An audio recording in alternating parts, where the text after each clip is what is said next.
Peggy 18. Hi everyone, my name's Alex Hutchinson, Creative Director on Far Cry 4. I'm Mark Thompson, I'm the Narrative Director on Far Cry 4. Nice to meet you. Nice to meet you as well, and welcome to Karat, our new fictional location. So in Far Cry 4, you step into the shoes of AJ Gale, who is returning to the country of his birth, initially just to scatter his mother's ashes before he gets caught up in what's essentially a civil war. Karat is a fictional place based somewhere in the Himalayas, inspired by places like Nepal and Bhutan, and a bunch of countries from that part of the world. So looking out there, one of the core things of any open world game, that sort of excitement and mystique and hope of an open world is, what is all that smoke coming from? What temples are out there? What secret locations? So we've peppered the world with different places to find all of them filled with loot and secrets and collectibles and all that good stuff. And of course, the open world of Far Cry is densely populated with a variety of different animals, beasts. And also that's some kind of yak. I don't even know what that animal was. Yak, I believe. Is it yak? With next-gen fur. Next-gen fur, that's true. Individually modeled hairs. So you see here with the eagle, you won't see it in this demo, but you can be attacked from above for the first time in a Far Cry game. So we've tried really to play with verticality, to have threats above and below you. And obviously you can still get involved in the ecosystem of the animals and hunt. And you can throw bait now. Yes, to attract animals.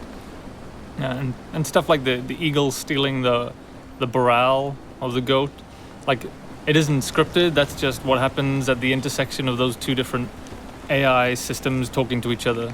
The goal being that every player tells themselves a different story, that they get different surprises, that they have a different story to tell their buddies when they come to work the next day or go back to school or whatever. So there are a bunch of new tools in Far Cry 4, one of which you'll see here is the grapple.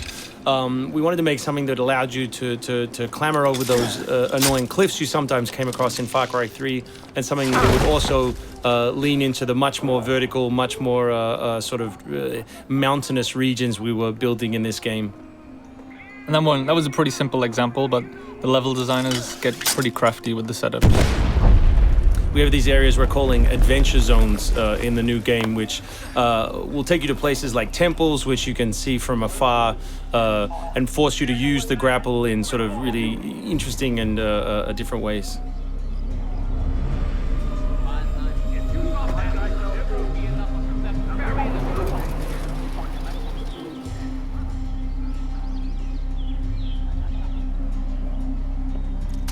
The auto crossbow is a new stealth weapon that we've introduced for Far Cry 4.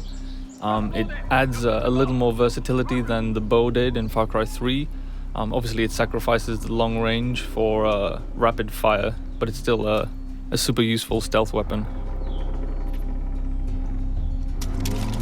So this is one of my favorite bits. This if you look down when you're meleeing in the new game, you kick. So you can do all kinds of fun setups such as that. Kicking things is hilarious. I expect people around the world to be kicking rocks, explosive barrels, dead bodies come November.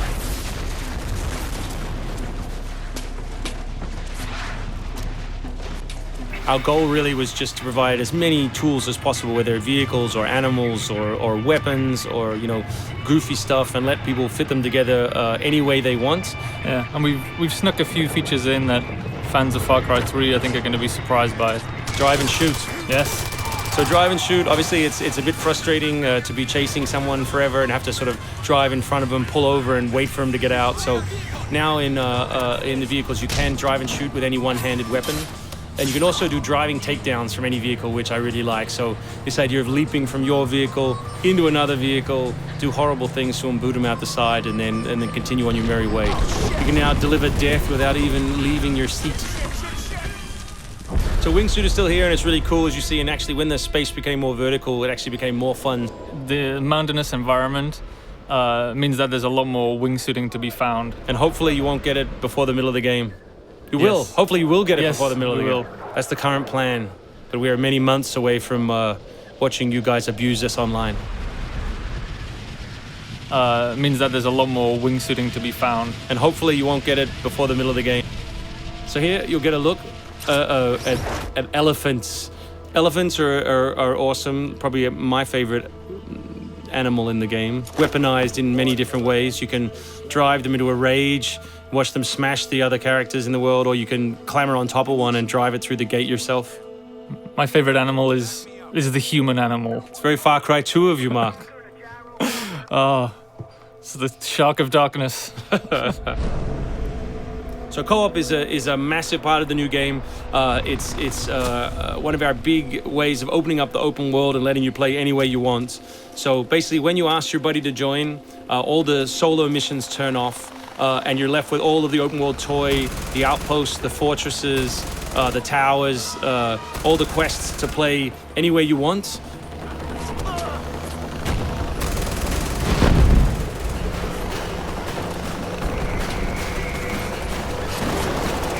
All right, let's do this. What do you think of the Buzzer, Mark, which is a small one-man helicopter? It's very red. No, but it's cool because it gives like this almost like developer perspective on the world. Like you normally in Far Cry 3 you could never really see an outpost, or you couldn't engage with an outpost from this kind of vantage point, which is really cool. So the outposts from Far Cry 3 were like the template for the fortresses. They're kind of like bigger, better, more badass version of the outpost to More badass. to paraphrase Cliffy B. Badassitude. So imagine charging that vehicle, atop the elephant as opposed to just watching it happen. We spent a lot of money on that feature. A lot of money. Perhaps we could have put that in a video. Very expensive. So thanks everyone for watching. We really appreciate your time, and we look forward to showing you a whole lot more gameplay in the coming months. The game ships, of course, November 18th worldwide on PS3, PS4, Xbox 360, Xbox One, and PC.